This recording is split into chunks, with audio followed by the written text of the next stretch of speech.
사도신경으로 우리의 신앙을 고백하겠습니다. 나는 전능하신 아버지 하나님, 천지의 창조주를 믿습니다. 나는 그의 유일하신 아들, 우리 주 예수 그리스도를 믿습니다. 그는 성령으로 잉태되어 동정녀 마리아에게서 나시고 본디오 빌라도에게 고난을 받아 십자가에 못 박혀 죽으시고 장사된 지 사흘 만에 죽은 자 가운데서 다시 살아나셨으며 하늘에 오르시어 전능하신 아버지 하나님 우편에 앉아 계시다가 거기로부터 살아있는 자와 죽은 자를 심판하러 오십니다. 나는 성령을 믿으며 거룩한 공교회와 성도의 교제와 죄를 용서받는 것과 몸의 부활과 영생을 믿습니다. 아멘. 하나님께서 오늘 우리에게 주시는 말씀은 역대하 16장입니다. 구약 성경 676쪽입니다. 역대하 16장을 교독하겠습니다. 아사왕 제36년에 이스라엘 왕 바하사가 유다를 치러 올라와서 라마를 건축하여 사람을 유다 왕 아사에게 왕래하지 못하게 하려 한지라. 아사가 여호와의 전 곳간과 왕궁 곳간에 은금을 내어다가 다메섹에 사는 아람 왕 벳하닷에게 보내며 이르되, 내 아버지와 당신의 아버지 사이에와 같이 나와 당신 사이에 약조하자. 내가 당신에게 은금을 보내노니 와서 이스라엘 왕 바하사와 세운 약조를 깨뜨려 그가 나를 떠나게 하라 하매, 벤하닷이 아사 왕의 말을 듣고 그의 군대 지휘관들을 보내어 이스라엘 성읍들을 치되 이온과 단과 아벨마임과 납달리의 모든 국고성들을 쳤더니, 바하사가 듣고 라마 건축하는 일을 포기하고 그 공사를 그친지라.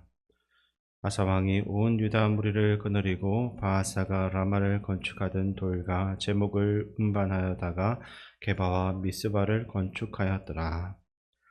그때 선견자 하나니가 유다 왕 아사에게 나와서 그에게 이르되, 왕이 아람 왕을 의지하고 왕의 하나님 여호와를 의지하지 아니하였으므로 아람 왕의 군대가 왕의 손에서 벗어났나이다. 구스 사람과 룹 사람의 군대가 크지 아니하며 말과 병거가 심히 많지 아니하더이까. 그러나 왕이 여호와를 의지하였으므로 여호와께서 왕의 손에 넘기셨나이다. 여호와의 눈은 온 땅을 두루 감찰하사 전심으로 자기에게 향하는 자들을 위하여 능력을 베푸시나니 이 일은 왕이 망령되이 행하였은즉 이후부터는 왕에게 전쟁이 있으리이다 하매, 아사가 노하여 선견자를 옥에 가두었으니 이는 그의 말에 크게 노하였음이며, 그때 아사가 또 백성 중에서 몇 사람을 학대하였더라. 아사의 처음부터 끝까지의 행적은 유다와 이스라엘 열왕기에 기록되니라.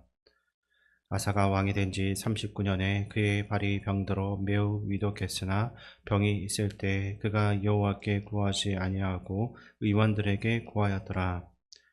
아사가 왕에 있은 지 41년 후에 죽어 그의 조상들과 함께 누움에, 다윗성에 자기를 위하여 파두었던 묘실에 무리가 장사하되 그의 시체를 법대로 만든 각양 향재료를 가득히 채운 상에 두고 또 그것을 위하여 많이 분향하였더라.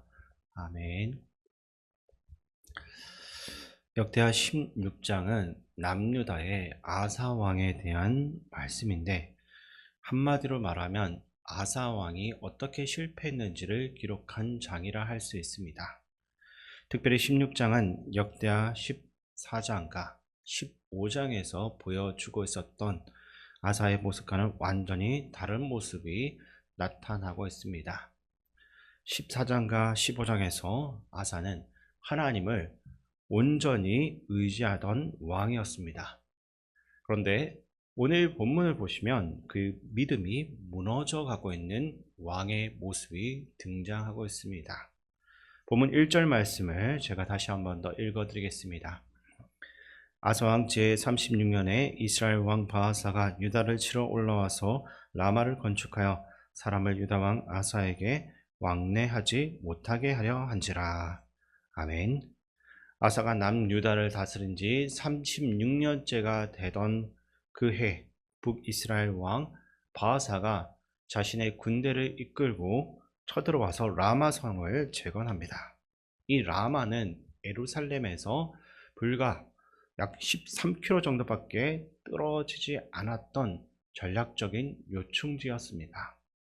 이 성을 장악하기만 하면 남유다는 완전히 고립되는 그런 이점이 있었습니다.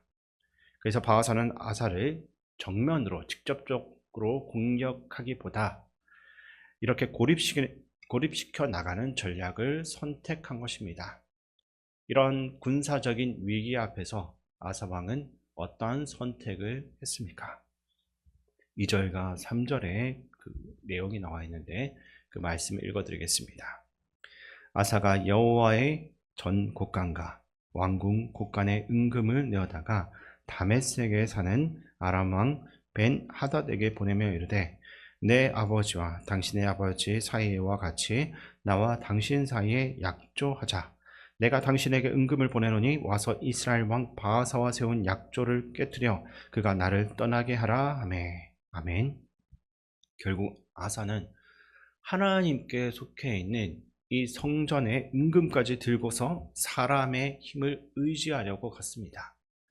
결과적으로 벤 하닷이 움직였고 바하사의 군대는 라마에서 물러나게 됩니다. 겉으로 보면 문제가 잘 해결된 것처럼 보이지만 하나님께서 보시기에는 결코 그렇지가 않습니다. 7절과 8절에서는 하나님의 선견자 하나니가 아사에게 찾아와서 이야기를 하는데 그 말씀을 우리 함께 읽겠습니다. 그때 선견자 하나니가 유다 왕 아사에게 나와서 그에게 이르되 왕이 아람 왕을 의지하고 왕의 하나님 여호와를 의지하지 아니하였으므로 아람 왕의 군대가 왕의 손에서 벗어났나이다. 구스 사람과 룹 사람의 군대가 크지 아니하며 말과 병거가 심히 많지 아니하더이까. 그러나 왕이 여호와를 의지하였으므로 여호와께서 왕의 손에 넘기셨나이다. 아멘. 하나님은 이렇게 말합니다. 왕이 이긴 이유는 왕의 어떤 특별한 능력이 있거나 군대가 강해서가 아니라 당신이 하나님을 위기 속에서 철저하게 의지했기 때문입니다. 라고 하는 겁니다. 그런데 아사는 이 책망을 어떻게 받아들였습니까? 그 책망을 듣고 회개하고 통일을 했는가라고 생각할 수도 있겠지만 그 다음 절 보면 그렇지 못합니다. 10절에 보면 아사가 노하여 선견자를 옥에 가두었으니 라고 나옵니다. 아사는 경고의 그 말을 듣고서 자신의 그 행동에서 돌이키지 못했습니다. 회개하지 못했던 것입니다. 오히려 그 말을 듣고 화를 내고 자신을 책망한 하나님의 사람을 감옥에 가두는 잘못을 저질렀습니다. 그리고 백성들까지도 탄압하기 시작합니다. 이것이 신앙이 무너져갈 때 나타나는 가장 분명한 증상입니다. 말씀을 정말로 듣기 싫어하고 책망을 견디지 못하고 결국 사람을 억압하기 시작하는 것입니다. 이 아사는 원래 방금 전에도 말씀드렸지만 하나님 보시기에 정말 바르게 살았던 사람입니다. 선과 정의를 행한 왕이었던 것입니다.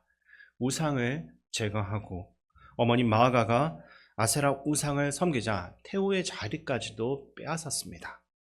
하나님은 그러한 아사에게 평안과 형통의 복을 주셨습니다.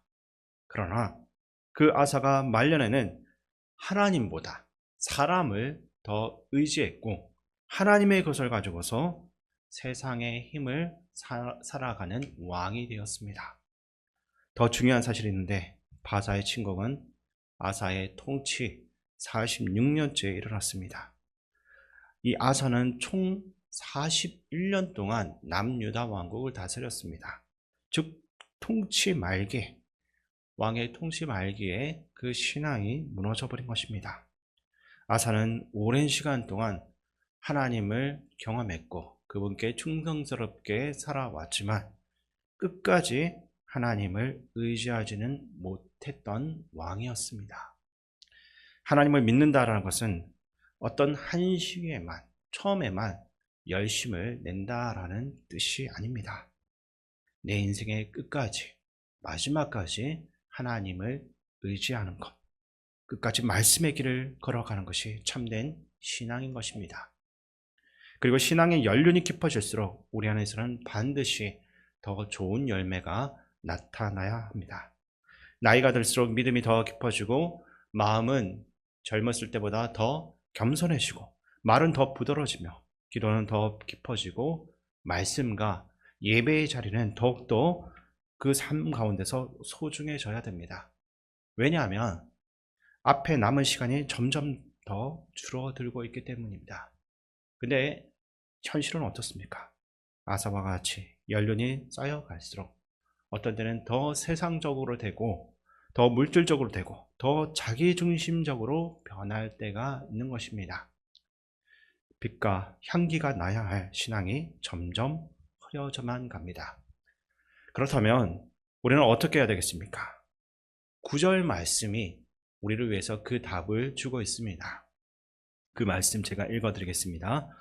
여호와의 눈은 온 땅을 두루 감찰하사 전심으로 자기에게 향하는 자들을 위하여 능력을 베푸시나니 이 일은 왕이 망령되이 행하였은즉 이후부터는 왕에게 전쟁이 있으리이다.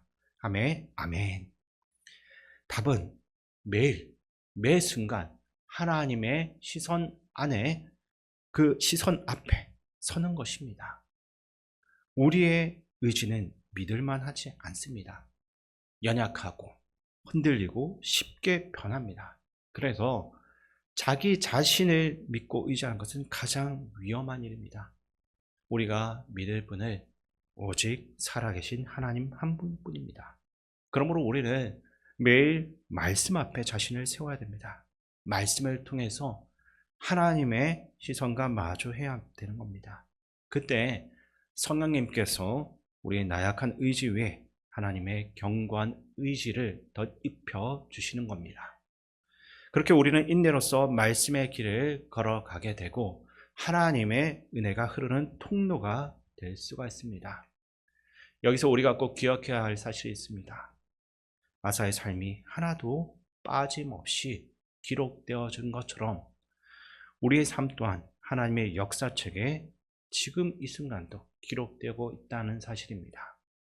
그러므로 이제 남은 시간은 우리 주 예수 그리스도의 그 십자가 은혜를 붙잡고 날마다 말씀과 성령님 안에서 하나님의 뜻하신 말을 덧입는 삶으로 채워나가야 됩니다.